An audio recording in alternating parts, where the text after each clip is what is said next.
Mein 9-jähriger Enkel hat etwas erschaffen, das mich echt fasziniert hat. Nicht, weil es technisch beeindruckend war, sondern weil ich zum ersten Mal in seinem Kopf war, buchstäblich. Ich habe gesehen, wie er denkt, wie er die Welt versteht, wie er Konflikte löst. Ich bin 80 Jahre alt. Wir haben heute den 9. Oktober 2095.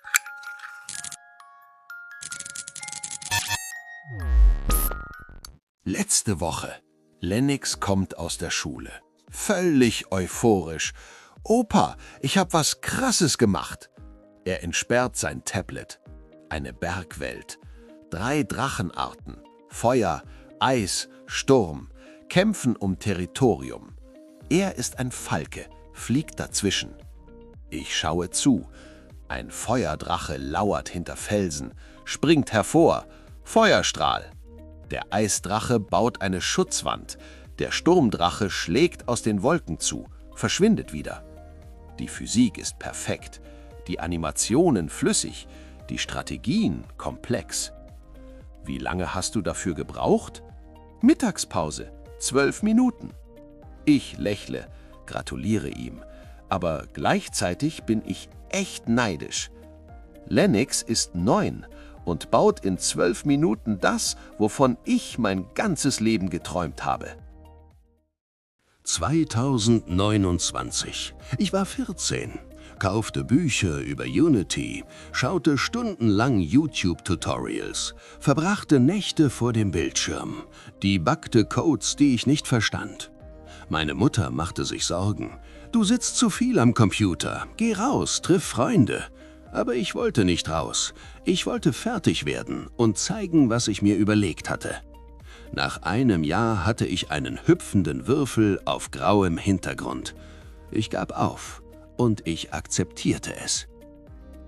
Ich war 48, als Muse Alpha rauskam. Meine Tochter: »Papa, probier das. Du sprichst einfach, was du willst, so wie früher mit ChatGPT und den Gute-Nacht-Geschichten.« Mein Gamerherz war sofort begeistert und probierte es aus. Eine Welt, wo Erinnerungen physische Orte sind. Alte Erinnerungen sind Ruinen, Traumata sind dunkle Höhlen, glückliche Momente sind sonnige Wiesen.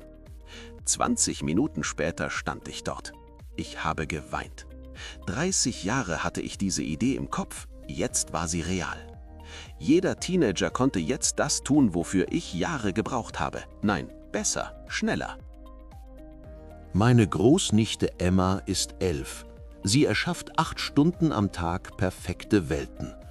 Letzten Monat bat mich ihre Mutter, sie zum Essen zu holen. Ich ging in Emmas Zimmer. Sie zeigte mir ihre neueste Welt. Ein Kristallschloss. Wunderschön. Sie war eine Prinzessin mit vielen Freunden und Untergebenen.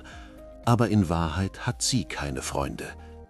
Sie zeigt jeden Tag ihre Einsamkeit, ihre Angst. Sie erschafft sich eine andere Realität und flüchtet. Aber ihre Lehrer bewundern ihre Kreativität.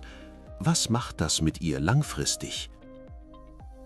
Lernen bekommt ganz andere Dimensionen. Plötzlich lernen sie über Vektoren, Geschwindigkeit, Beschleunigung nicht aus einem Lehrbuch, sondern weil sie es brauchen, um ihre Vision umzusetzen. Geschichtsunterricht, wo Schüler historische Szenarien nachspielen, aber mit ihren eigenen Charakteren und Entscheidungen. Sprachunterricht, wo sie Spiele in der Zielsprache erstellen, mit NPCs, die diese Sprache sprechen. Die Grenze zwischen Spielen, Lernen und Erschaffen verschwimmt.